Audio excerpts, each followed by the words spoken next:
As we get nearer to the planned EDL demonstration and of course the counter demonstration from the UAF, the City Council and the police are continuing to work very closely together to try to minimise the disruption that it causes to our city centre. I think we all remember how in October 2010 the banning of the demonstration actually led to really effectively the closing down of the whole of the city centre for almost the entirety of the Saturday. We want to try and make sure that insofar as it's possible, Leicester continues to be able to do business as usual next Saturday. And we've been working very closely together, but also listening to what the communities are saying to us, and particularly obviously talking with the traders in the city centre and trying to reassure them about what's going to happen on that day. Rob, do you want to say a bit about how the routes have been worked out and what your people will be doing on the day? Yeah, I think firstly I'd like to say a huge thank you to everybody that has worked with us over the last 2 weeks. Huge amount of maturity demonstrated by a lot of the communities, particularly the businesses.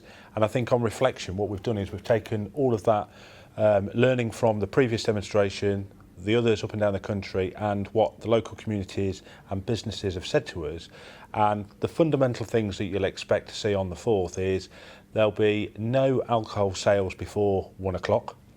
So no pubs or licensed premises will be selling alcohol to individuals coming and taking part in either of the demonstrations. Also, what we've tried to do is minimise the time of disruption for the city centre.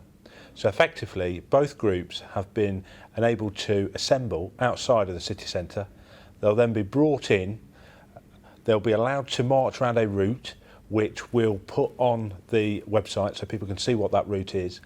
And then they'll be taken back out of the city centre where they'll be able to have their demonstration. The interesting point of this is, one, there are some conditions now that will be served on those taking part in the procession. So effectively, if people want to get involved either on behalf of the EDL or of the UAF, they must comply with those conditions. And they are that they have to go to the assembly point at a certain time, they have to behave in a certain way as part of that march, and then they have to disperse at the direction when told to by a senior police officer who will be present on the day. In essence, we've tried to facilitate peaceful protest.